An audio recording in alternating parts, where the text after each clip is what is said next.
Your dog might be unhappy right now, not because of anything dramatic, not because they're sick or injured or in obvious pain, but because of the quiet, everyday things you're doing or not doing that your dog experiences completely differently than you think. And the most unsettling part of this is something researchers at Arizona State University discovered in 2025. Over 99% of dog owners in the United States believe they understand their dog's emotional state. The actual number who can accurately read their dog's emotions is far lower. Which means right now, at this exact moment, millions of dogs are communicating unhappiness to their owners. And their owners are completely missing it. This video is not meant to make you feel like a bad owner. It is meant to make you a better one. Because once you see these signs, you cannot unsee them. And once you understand what is actually causing your dog's unhappiness, you will want to change things immediately. Let's start with the sign most owners dismiss every single day: excessive sleeping or lethargy. Most people assume a dog sleeping a lot is a relaxed, content dog.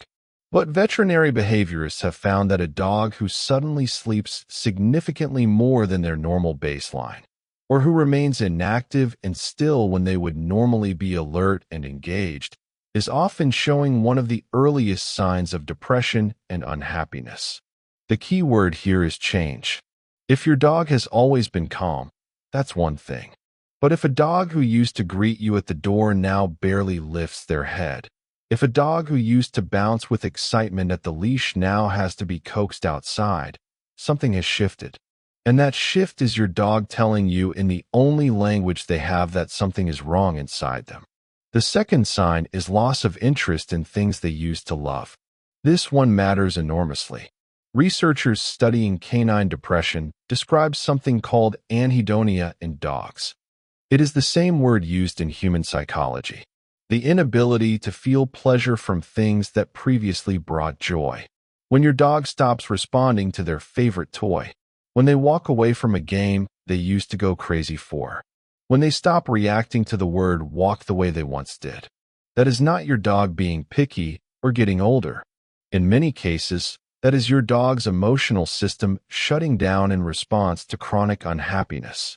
And the causes are often things owners never connect to their dog's behavior. A change in routine, a new person in the home, a loss of a companion animal, too much time alone, inconsistency in how they're treated. These things don't just affect dogs temporarily. They restructure how a dog's nervous system processes joy. The third sign is changes in appetite. A dog who suddenly eats less or stops finishing their bowl is not being difficult. A dog who stops being motivated by treats they used to go wild for is not just full. Appetite changes in dogs are one of the most reliable physiological indicators of emotional distress. The gut and the brain are connected in dogs, just as they are in humans. When a dog is experiencing chronic emotional pain, their body responds. Their cortisol levels rise. Their digestive system is affected. And their appetite signals change. Most owners try different foods. They blame the brand. They assume the dog is tired of the flavor.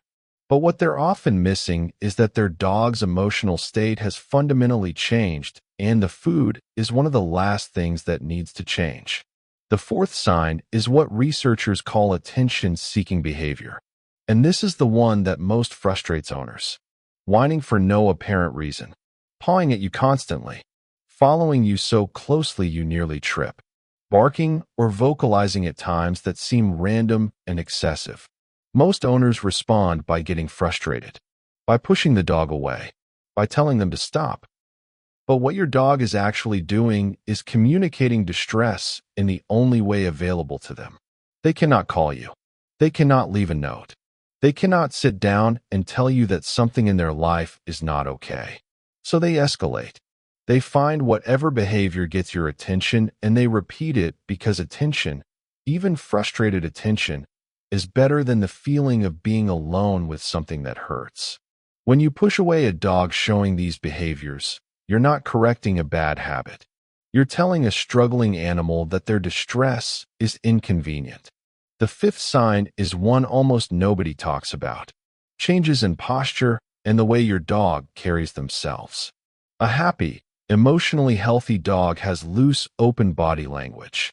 Their tail carriage is natural. Their movements are fluid. Their gaze is direct and curious. An unhappy dog begins to physically collapse inward. Their tail drops. Their ears fall. Their head lowers slightly even when there is no obvious threat. Their eyes lose that quality of engagement and become softer, more distant. Veterinary behaviorists call this a shutdown posture, and it happens gradually, which is why most owners never notice the change. They compare their dog today to their dog yesterday, not to their dog 6 months ago. And the slow collapse of their dog's body language into unhappiness happens right in front of them, invisible because the change is too incremental to catch in the moment. The sixth sign is social withdrawal. A dog who begins avoiding interactions they used to seek out. A dog who no longer comes to find you when you are in another room. A dog who used to press against you on the couch and now sits alone on the floor. A dog who used to greet visitors with excitement and now retreats to another room or hides. These are not personality changes. These are not your dog maturing or becoming more independent. Now here is what causes all of this. And this part is the most important thing you will hear in this video. The research is consistent and the finding is uncomfortable. The single biggest predictor of a dog's emotional well-being is the emotional availability of their owner. Not the quality of the food, not the size of the house, not the number of toys. Dogs are deeply, biologically wired for emotional connection with their human. And when that connection is inconsistent, distracted, or absent, dogs suffer. A 2024 study confirmed that dogs whose owners were emotionally available, present, and responsive showed measurably lower cortisol levels, more stable behavior, and higher engagement with their environment. Dogs whose owners were frequently distracted, emotionally unavailable, or inconsistent showed the opposite pattern regardless of how well they were fed or how often they were walked. Which means the most common cause of dog unhappiness in 2026 is not cruelty. It is distraction. It is the phone in your hand when your dog is trying to connect with you. It is the busy schedule that means your dog gets the minimum required care but none of the presence. It is the routine that keeps your dog alive but doesn't keep them emotionally nourished. Your dog is not asking for much. They are asking for you to be present, to notice them, to respond to their attempts at connection, to see them as the emotionally complex creature that science has now proven them to be. So look at your dog right now. Not a glance.